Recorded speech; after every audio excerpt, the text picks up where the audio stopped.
Day 3 start ಮಾಡಿದ್ದೀವಿ ನಾವು ಇವತ್ತು. ಡೇ 3 ಭಾರಿ ಎಕ್ಸೈಟಿಂಗ್ ಆಗಿದೆ ನಮಗೆ. ಯಾಕಂದರೆ ಇವತ್ತು ನಾವು ಹೋಗ್ತಾ ಇರೋದು ನಮ್ಮ ಬಹುದಿನದ ಕನಸಾಗಿರುವಂಥ ಕೆಪಡೋಷಿಯಾ ಊರು. ಕೆಪಡೋಷಿಯಾ ಬಂದ್ಬಿಟ್ಟು ಹಾಟ್ ಏರ್ ಬೆಲೂನ್ಗೆ ವೆರಿ ಫೇಮಸ್ ಅದು. ಅಲ್ಲಿಗೆ ಹೋಗ್ತಾ ಇದ್ವಿ. So both are excited. Day 2 ನೆನ್ನೆ ಏನು ಮಾಡಿದ್ವಿ ಅಂದರೆ ಸಿಕ್ಕಾಪಟ್ಟೆ ರಶ್ ಇರೋದ್ರಿಂದ ಬರೀ ಎರಡೇ ಜಾಗ ನೋಡೋಕ್ಕಾಗಿದ್ದು. ಒಂದು ತೋಪ್ಕಪಿ ಪ್ಯಾಲೇಸ್ ಅಂತ, ಇನ್ನೊಂದು ಡೋಲ್ಮಾ ಬಾಯಸ್ ಪ್ಯಾಲೇಸು.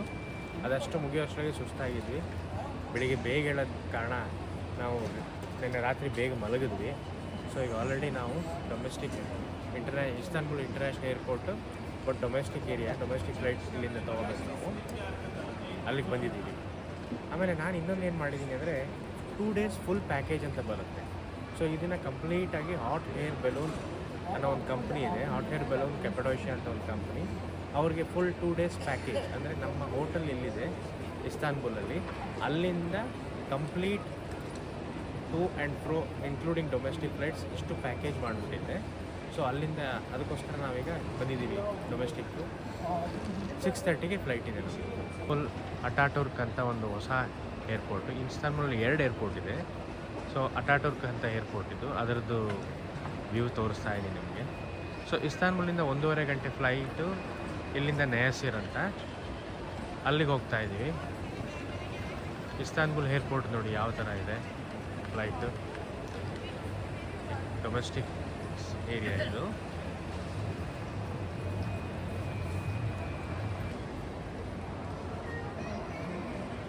ಸೊ ಸೆಲ್ಫ್ ಚೆಕ್-ಇನ್ ಆಯಿತು. ಬ್ಯಾಗೇಜ್ ಅಲೋಯನ್ಸ್ ಬರೀ 15 kgs ಮಾತ್ರ ಪರ್ ಹೆಡ್. ಸೊ ಟೋಟಲ್ ನಮ್ಮದು 30 kgs. ಡೊಮೆಸ್ಟಿಕ್ ಏರ್ಲೈನ್ಸ್ಗೆ ಅಷ್ಟೇ ಬ್ಯಾಗೇಜ್. ಸೊ ಇದು ನೋಡಿ ಇದು ಒಳಗಡೆ ಬರ್ತಾ ಹಾಗೆ ಮೂವ್ ಆಗ್ತಾ ಇದ್ದೀವಿ.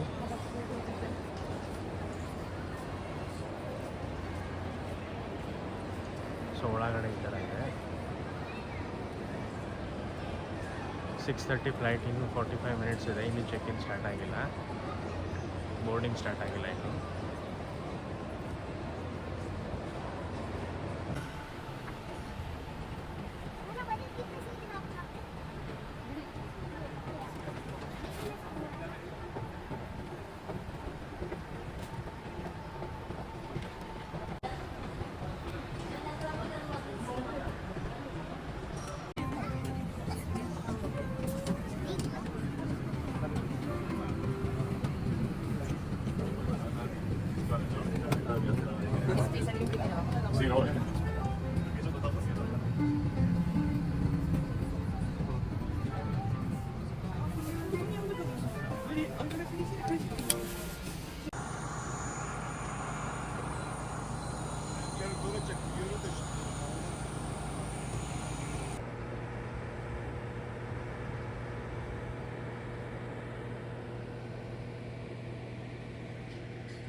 ಸೊ ಈಗ ನಯಾಸಿರ್ ಏರ್ಪೋರ್ಟಿಂದ ಗಿರೋಮಿ ಅನ್ನೋ ಒಂದು ಜಾಗಕ್ಕೆ ಬಂದಿದ್ದೀವಿ. ಇಲ್ಲೇ ನಮ್ಮದು ಹೋಟೆಲ್ ಇರೋದು. ಇಲ್ಲಿ ಸೀಯಿಂಗ್ಸ್ ನೋಡಿ, ಹಾಟ್ ಏರ್ ಬೆಲೂನ್ಸ್ ನೋಡಿ ಆಗಲೇ ಆಲ್ರೆಡಿ ಇದೆ. ಬೆಳಗ್ಗೆನೇ ಸ್ಟಾರ್ಟ್ ಮಾಡ್ತಾರೆ. ನಾಳೆ ಅರ್ಲಿ ಮಾರ್ನಿಂಗ್ ನಮ್ಮದಿದೆ.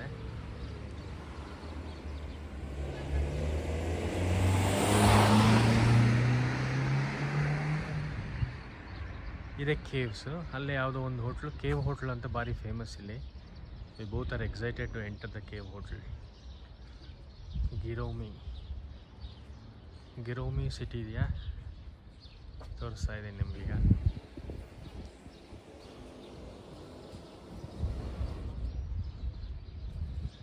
ಇದೆ ಹಾಟ್ ಏರ್ ಬೆಲೂನ್ ಅಂತ. ಇವ್ರ ಆಫೀಸಲ್ಲಿ ಇದ್ದೀನಿ ಈಗ. ಇಲ್ಲಿಂದ ರೂಮ್ಗೆ ಹೋಗ್ಬೇಕು ನಾವು. ಏರ್ಪೋರ್ಟಿಂದ ಇಲ್ಲಿಗೆ ಜಸ್ಟ್ 30 minutes ಸಾಕು.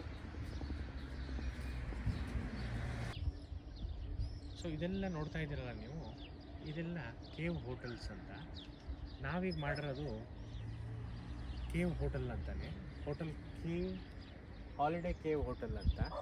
ಸೊ ಆಫ್ಟರ್ ಇವತ್ತು ಡೇ ಬಿಗಿನಿಂಗ್ ಆಗೋಕ್ಕೂ ಮುಂಚೆ ಫಸ್ಟು ಚೆಕ್ ಇನ್ ಆಗಿದ್ದೀವಿ.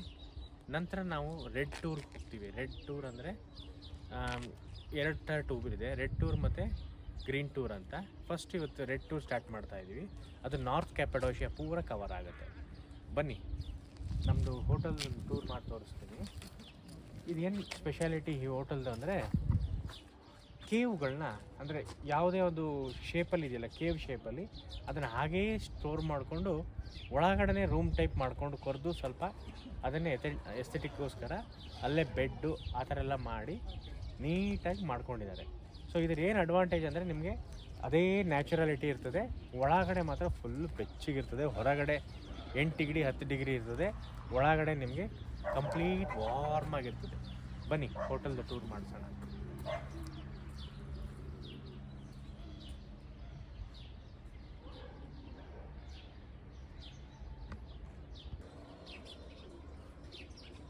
ಸಾಯಂಕಾಲದ ಹೊತ್ತು ಬೆಳಿಗ್ಗೆ ಹೊತ್ತು ಕಾಫಿ ಟೀ ಕುಡಿಯೋಕ್ಕೆ ಒಂಥರ park type, artificial park type ಮಾಡ್ಕೊಂಡಿದ್ದಾರೆ.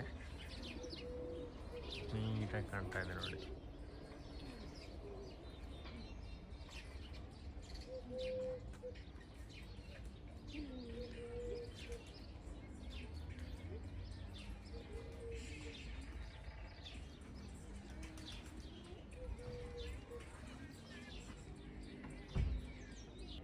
ಸೊ ಇದೊಂದು ಮರ ಇದೆ ನೋಡಿ, ವೈಟ್ ಹೂಗಳು ಬಿಟ್ಟಿದೆ. ಇಲ್ಲಿ ಕಿಚನ್ ಇದೆ, ಮೆಟ್ಲು ಹತ್ಕೊಂಡು ಹೋದ್ರೆ ಕಿಚನ್.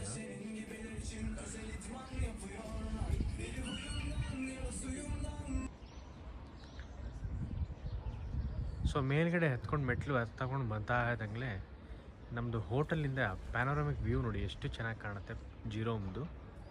ಸೊ ಎಲ್ಲ ರೀತಿ ಕೇವ್ ಹೋಟೆಲ್ಸ್ ಕಾಣುತ್ತೆ, ವ್ಯಾಲೀಸ್ ಕಾಣುತ್ತೆ, ಚಿಮ್ನಿಗಳು ಇದೆ ನೋಡಿ. ಇದು ಚಿಮ್ನಿ.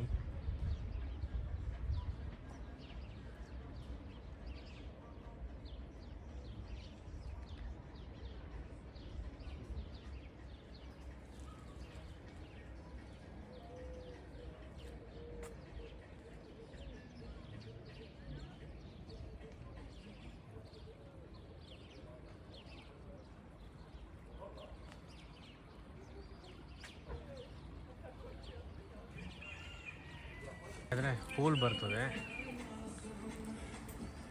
ಬಟ್ ಜನ ಯಾರಿಲ್ಲ, ಯಾಕಂದರೆ ಟೆಂಪ್ರೇಚರ್ ತುಂಬ ಕಮ್ಮಿ ಇದೆ. ಈಗ ಒಂದು 7 ಅಥವಾ 8 ಡಿಗ್ರಿ ಇದೆ ಟೆಂಪ್ರೇಚರು.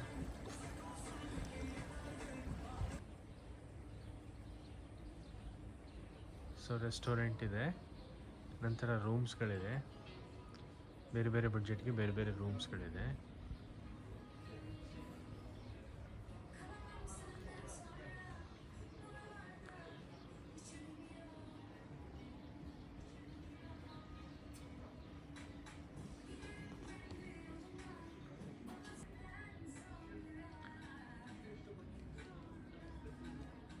ಸೊ ಈ ಥರ ಕಾಣಿಸ್ತದೆ ನೋಡಿ, ಇದೇ ಕೇವ್ಸು.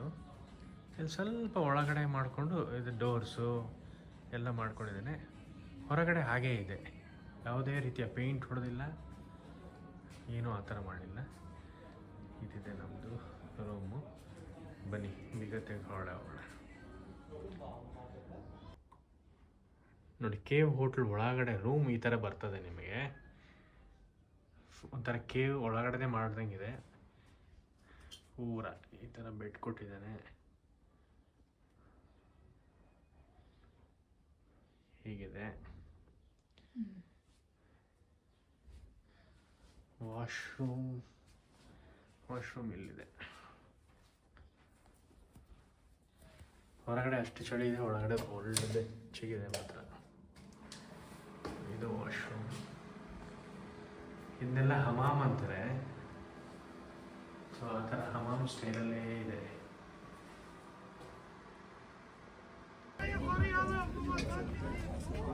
ಸೊ ಇವತ್ತಿನ ಡೇ ಫಸ್ಟು ಸ್ಟಾರ್ಟ್ ಮಾಡಿದ್ದೀವಿ.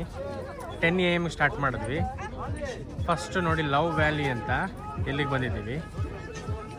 ನೋಡಿ ಹೇಗಿದೆ.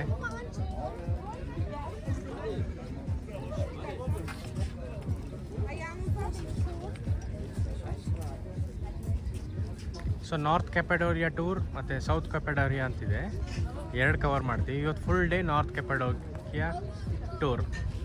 ಕೆಪಡೋಕಿಯಾ ಆ್ಯಕ್ಚುಲಿ ಒಂದು ಏರಿಯಾ ಹೆಸರು. ಗೊರೋಮೆ ಅನ್ನೋದು ಸೆಂಟರ್ ಪಾಯಿಂಟು. ಅದಾದಮೇಲೆ ನೆಕ್ಸ್ಟ್ ಏರಿಯಾದೇ ಕೆಪೋಡ್. 100 kilometers ದೂರ ಇರೋದೇ Cappadocia radius. I should say that Cappadocia isn't a city or province. Cappadocia is the name of the region, including 5 provinces: Nevşehir, Niğde, Kayseri, Kırşehir, and Aksaray. But Rakı Cappadocia is a narrower region just covering Nevşehir provinces like Göreme, Ürgüp, Avanos, Uçhisar, and other grand cities. And Cappadocia covered with lakes. Actually, Cappadocia takes part inside the volcanic triangle. It is an Erciyes mountain. You can see over there it's a little bit cloudy. Normally it is over there. And Hasan Mountain in Aksaray, Melendez Mountain in Niğde. As you see, this is a volcanic triangle. And Cappadocia takes part in the center of this triangle.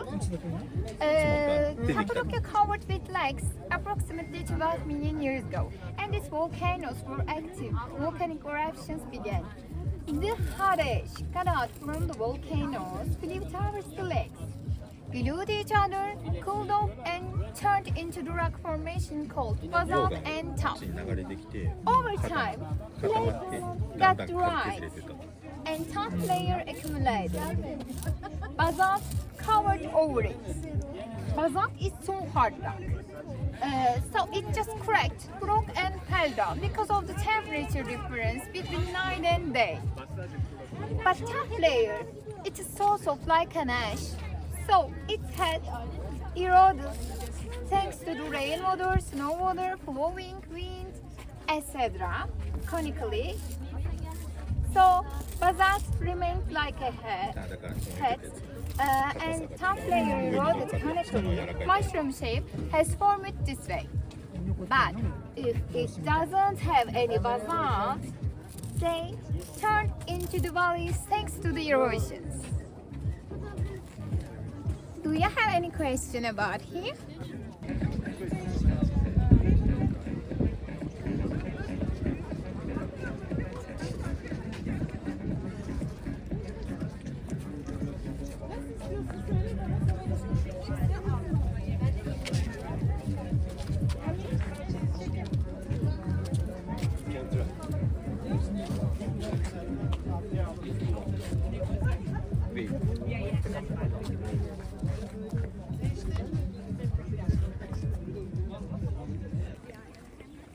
So ಇವತ್ತಿನ second ಪಾಯಿಂಟಿಗೆ ಬಂದಿದ್ದೀವಿ, second ಸ್ಟಾಪ್ಗೆ.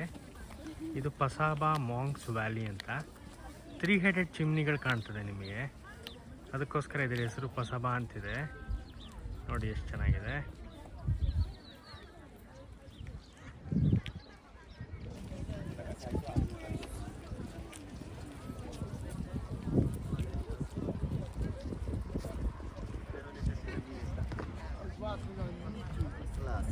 En esta región tenemos 3 tipos de formaciones generalmente: champiñones,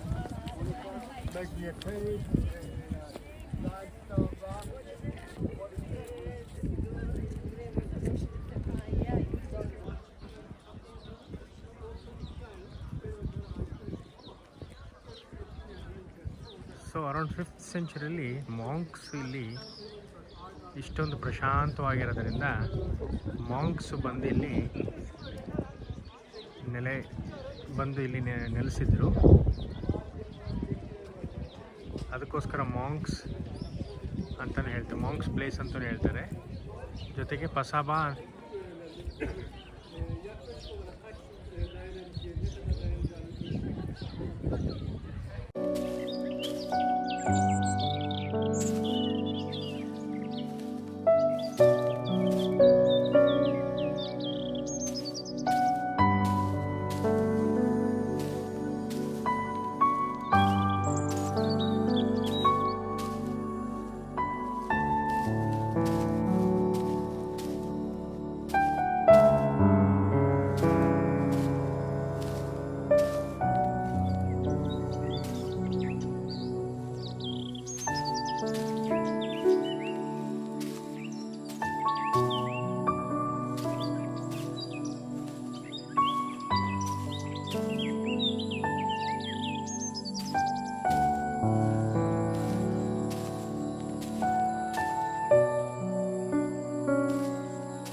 ಇದು ಇನ್ನೊಂದು third ಪ್ಲೇಸಿಗೆ ಬಂದಿದ್ದೀವಿ. Open air museum ಇದೆ ಇಲ್ಲಿ. One of the oldest open air museum in Cappadocia ರೀಜನಲ್ಲಿ. ಇಲ್ಲೆಲ್ಲ ಮುಂಚೆ 5th ಸೆಂಚುರಿಲಿ ಮಾಂಕ್ಸ್ ಎಲ್ಲ ಇಲ್ಲಿ ಪ್ರೇಯರ್ ಮಾಡ್ತಾ ಇದ್ದಾರಂತೆ. ಕ್ರಿಶ್ಚಿಯಾನಿಟಿನೂ ಇತ್ತು ಇಲ್ಲಿ.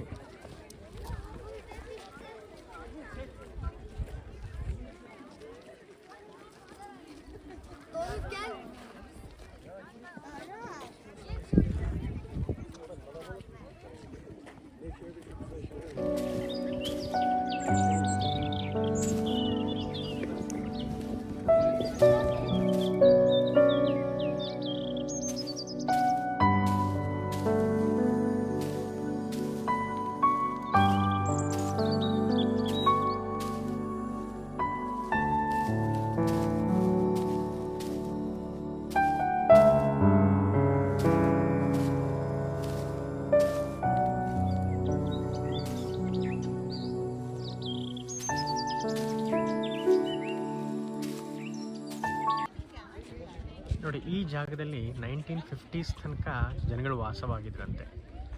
ಅದಾದಮೇಲೆ ಒಂದು ದೊಡ್ಡ ಲ್ಯಾಂಡ್ ಸ್ಲೈಡ್ ಆಗಿ ಎಲ್ಲ ಜನ ಇಲ್ಲಿಂದ ಗಿರೋಮೆಗೆ ಶಿಫ್ಟ್ ಆದ್ರಂತೆ. ಈಗ ಕಾಣಿಸ್ತಾ ಇದೆ ನೋಡಿ, ಇದು ಮೊನೆಸ್ಟ್ರಿ. ಇಲ್ಲೆಲ್ಲ ಮಾಂಕ್ಸ್ ಇರ್ತಾ ಇದ್ರಂತೆ. ಆಗಿನ ಕಾಲದಲ್ಲೇ ನೋಡಿ 4 ಸ್ಟೋರಿ ಥರ ಮಾಡಿದ್ದಾರೆ. 1 2 3 4 ಥರ ಸ್ಟೋರೀಸ್ ಇದೆ. ದೊಡ್ಡ ಮೊನೆಸ್ಟ್ರಿ ಅದು.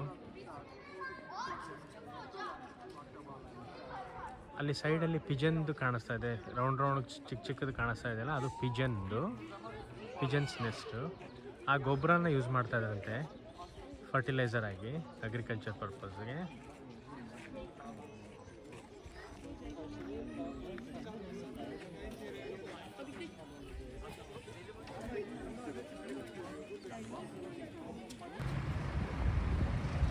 ಸೊ 12:30 to 1:30 ಫುಡ್ ಬ್ರೇಕ್ ಕೊಟ್ಟಿದ್ರು.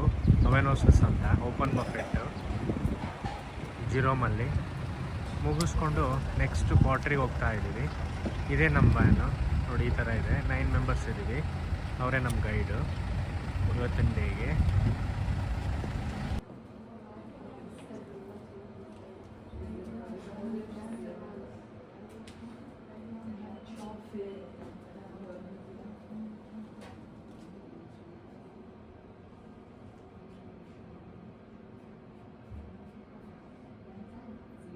Please closer this table.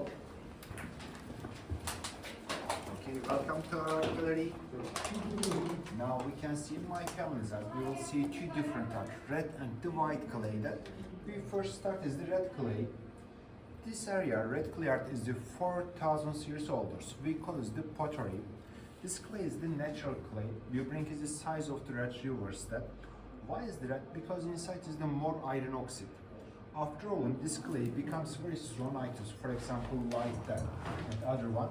We can use in our kitchen, we make inside cooking, tea, coffee, anything else. We can use on the oven. That so maybe you can heard is our famous food is the pottery kebab, testi kebab. Also, they can use the same clay. White clay made of is the kaolin. We bring is the top of the mountains, still this area. For the white clay arts, we don't use only kaolin, we use the crystal quartz. This stone is the becomes the powders like that. We'll mix it with the kaolin. Why we use the quartz? Because with quartz items there becomes the very strong items. We will see some pieces that exhibition for the museums. For example, in Istanbul, Blue Mosque, Topkapı Palace, you can see many ceramic items. There are more than 400 years old, but still doesn't change paint and the color. There is still strong items. Why? For the quartz. We use the same qualities that, but you can guess it's very costly. We use actually for the masterpieces, master items we can use the quartz. Not every piece is the inside is the quartz that. On the plate, this is the first one. After all, we call it the biscuit. Drawing and the painting part. Sometimes we can use the 2 masters. One master is designing and the drawing, other master is the painting that. But very special points on the background, we don't use schablon and cut papers. We are working freehands. Every piece becomes unique for the freehand techniques. Last part is the glaze, white one. Inside is the glass powders. We cover off that. We'll put this the second oven, 1200 degrees Celsius, about 16 hours. That the glaze becomes the fusion, becomes the transparent like that. More shining color and protect for the pistol like a shell. But Burbank is very high risky. Why? More than 1,000 degrees Celsius, they're very high temperatures. Sometimes there cracks, broken in the oven. All works is going is the gun, not for the whole job is going is too much risky that. Now we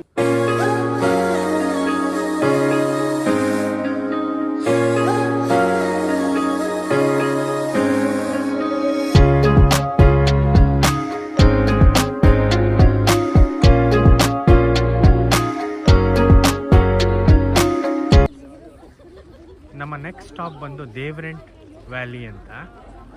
ಇಲ್ಲಿ ನೋಡಿ ನಿಮಗೆ different ಆಕಾರದ chimney ಥರ ಕಾಣ್ತಾ ಇದೆ. ಈಗ ಕಾಣಿಸ್ತಾ ಇದೆ ನೋಡಿ, ಇದು ಕ್ಯಾಮಲ್ ಥರ ಕಾಣಿಸ್ತಾ ಇದೆ. ಯಾವುದು ಮ್ಯಾನ್ ಮೇಡ್ ಅಲ್ಲ, ಅದಾಗೆ ಆಗಿರೋದು. ದೇವರೆಂಟ್ ವ್ಯಾಲಿ ಡಿಫ್ರೆಂಟ್ ಶೇಪಿನ ಚಿಮ್ನಿ. ನೀವು ಯಾವ ಥರ ಬೇಕಾದ್ರೆ ಇಮ್ಯಾಜಿನ್ ಮಾಡ್ಕೋಬೋದು, ಆ ಥರ ಇದೆ. ಒಂದೊಂದು ಥರ ಚಿಮ್ನೀಸ್.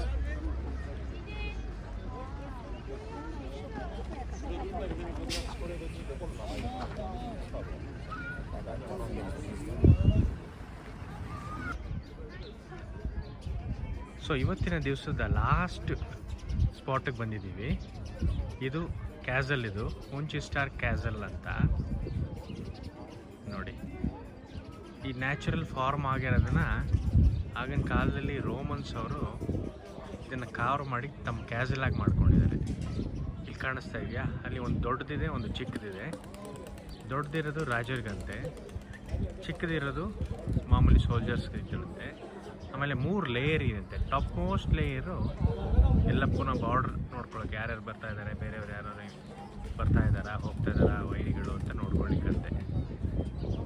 ಮುಂಚೆಸ್ಟರ್ ಕ್ಯಾಸಲ್ ಇವತ್ತಿನ ಲಾಸ್ಟ್ ಸ್ಟಾಪ್.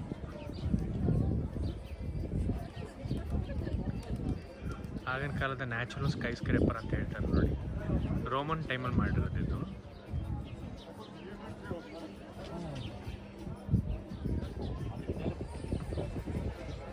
ಇನ್ನು ಪಕ್ಕದಲ್ಲಿ ಎಲ್ಲ ಶಾಪ್ ಇದೆ.